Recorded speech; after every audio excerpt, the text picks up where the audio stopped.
रामचंद्र मौर्य का अभिवादन स्वीकार करें। हमारे चैनल में आपका स्वागत है। आज हम चर्चा करेंगे कोरोना वायरस पर। लगभग 1.5 साल से कोरोना वायरस का हमला जरूर कुछ कम हुआ है, आंकड़े कम आ रहे हैं, लेकिन अभी खत्म नहीं हुए हैं। आज का अपडेट है 32,923 मामले आ जाए हैं और 282 मौतें हुई हैं देश भर में। तो कोरोना से अभी सावधान रहने की जरूरत नहीं है, लापरवाही बिल्कुल नहीं होनी चाहिए और खुद भी बचें और लोगों को भी बचाएं। मास्क निरंतर लगाएं बाहर निकलने पर और सामाजिक दूरी भी बनाए रखें ताकि कोरोना फिर से पैर न पसार सके। वैसे एक बड़ी आशंका थी कि कोरोना की तीसरी लहर सितंबर में आने वाली है और ये आशंका बड़े अध्ययन से बड़े बड़े संस्थानों ने घोषणा की थी, डॉक्टरों ने की थी, विशेषज्ञों ने की थी। लेकिन सौभाग्य की बात है कि वो घोषणा धरी की धरी रह गई और कोरोना की तीसरी लहर फिलहाल अभी तक नहीं आई है।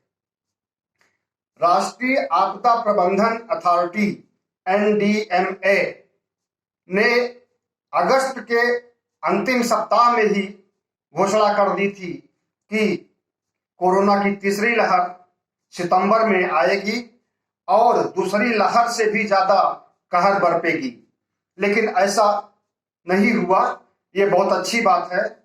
बाकी कई अन्य शोधकर्ताओं ने, डॉक्टरों ने, विशेषज्ञों ने भी आशंका जाहिर की थी। फिलहाल आज 23 सितंबर है और 23 सितंबर तक अभी तक तीसरी लहर का कहीं अता पता नहीं है और नहीं होना भी नहीं चाहिए। जहां तक कोरोना से संबंधित नई जानकारी है वो ये है कि 30 जून को सुप्रीम कोर्ट ने भारत सरकार को आदेश दिया था कि कोरोना से मृतक हुए परिवारों को मुआवजा दिया जाए और इसके लिए बाकायदा हलफनामा जारी करते हुए सुप्रीम कोर्ट में हलफनामा जारी करते हुए ये आश्वस्त किया जाए कि हाँ, मृतकों के परिवारों को सहायता दी जा रही है या दी जाएगी। 30 जून के बाद कल 22 तारीख को भारत सरकार ने सुप्रीम कोर्ट में हलफनामा पेश किया और कहा कि हम प्रत्येक मृतक के परिवार को 50-50 हजार रुपए देंगे। हलफनामा दायर करने के बाद जो राशि बताई गई वो राशि जरूरतमंद लोगों की आवश्यकताओं से बहुत कम है। अगर ये 1 लाख होती तब भी कुछ सहूलियत मिल सकती थी, लेकिन इतनी कम राशि में कैसे कोई रहन सहन अपने स्तर को सही कर पाएगा और मृतक की कमी को पूरी कर पाएगा, अपने परिवार का भरण पोषण कर पाएगा, कह पाना मुश्किल है। लेकिन सरकार ने ध्यान दिया, कुछ तो किया और कुछ करने जा रही है, यही एक बहुत बड़ी बात है। लेकिन आशंका इस बात की है कि कहीं 15 लाख की तरह यह भी एक जुमला न रह जाए, क्योंकि मृतकों की संख्या बहुत है, लाखों हैं। सरकारी आंकड़े तो 4 लाख, 4.5 लाख, 5 लाख से ज्यादा नहीं बताते हैं, लेकिन हकीकत में जो मौतें हुई हैं उनकी संख्या बहुत ज्यादा है। अगर विदेशी मीडिया की बात करें तो उनके आंकड़े 50 लाख के आसपास हैं, 40 से 50 लाख के बीच में। लेकिन क्या 40 से 50 लाख लोगों लोगों को 50-50 हजार रुपए दिया जाएगा? क्या इसमें कुछ कानूनी बाध्यता या कोई कानूनी अड़चन पैदा करके रोक दिया जाएगा? अभी कुछ नहीं कहा जा सकता।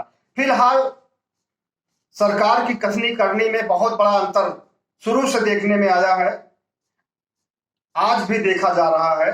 इसलिए आशंका तो बनी ही रहेगी कि मिल पाता है या नहीं मिल पाता है।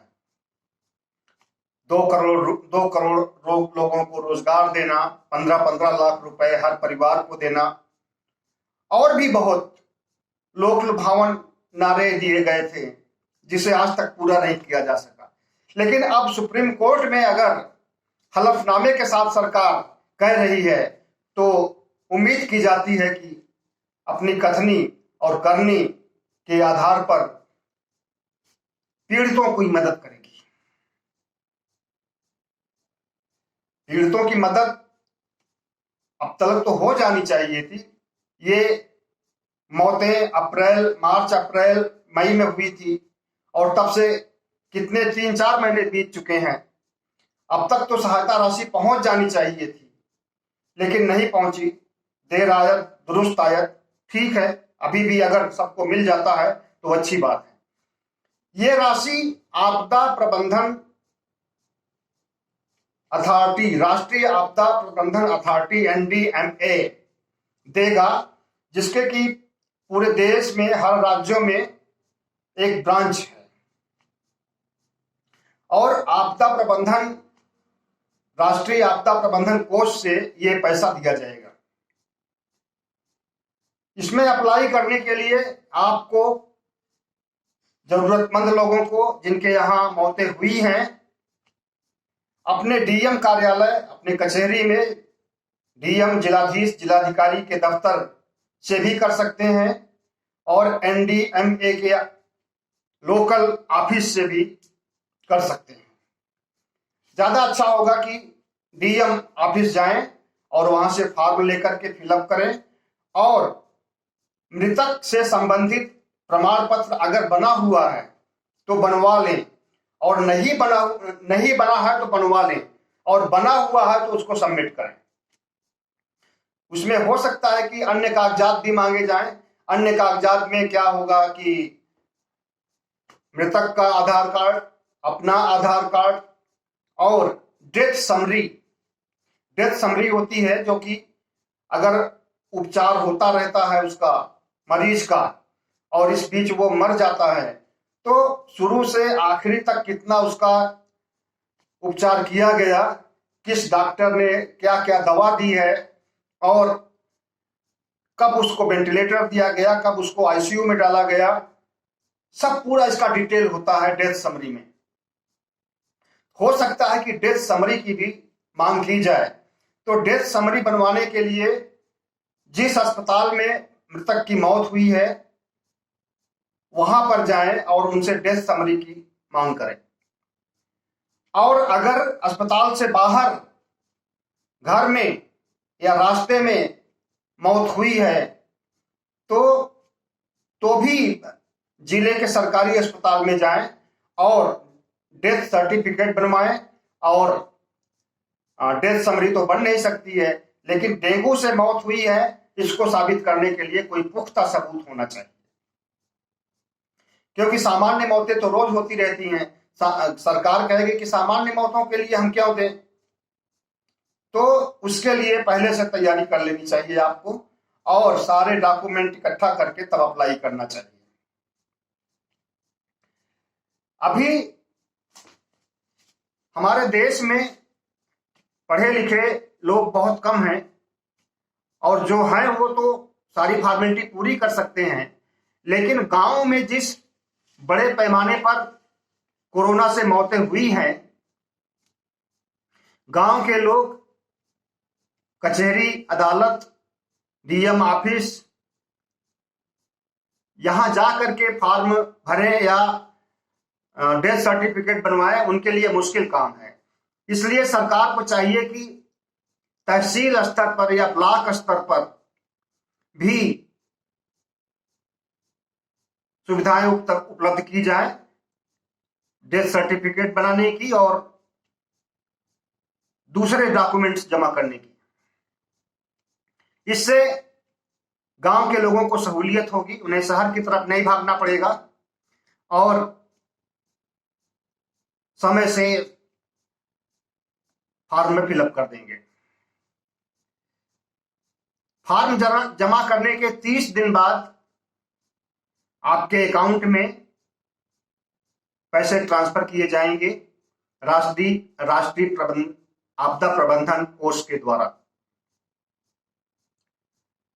तो ये नई बातें हैं, मतलब नई बात उभर करके आई है और इसकी जानकारी और भी प्राप्त कर सकते हैं अखबारों से या लोगों से।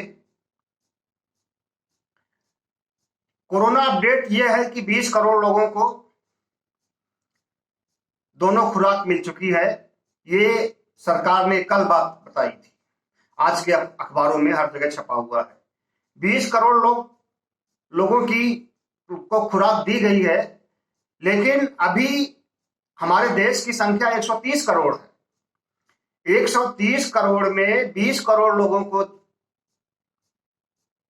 टीका लगाया गया है, तो अभी तो 110 करोड़ लोग बाकी हैं और ये 130 करोड़ का आंकड़ा 10 साल पहले का है, 2011 का है। अब तो हो सकता है कि 140 करोड़ 145 करोड़ देश की जनसंख्या हो गई हो। तो 20 करोड़ टीकाकरण होने पर बहुत खुश होने की बात नहीं है, बहुत बड़ा काम नहीं हुआ है, तीर नहीं मार लिया है, बल्कि पूरी ईमानदारी से, मेहनत से सरकार को चाहिए कि वो टीकाकरण पर ध्यान दें और कोरोना से संबंधित जो मरीज आ रहे हैं उनका उपचार ठीक से किया जाए। फिलहाल इस वीडियो को यहीं खत्म कर रहे हैं। कुछ नई जानकारी के साथ दूसरे वीडियो में हाजिर होते हैं। बहुत बहुत धन्यवाद। अगर हो सके तो हमारे चैनल को सब्सक्राइब कीजिएगा। बहुत बहुत धन्यवाद।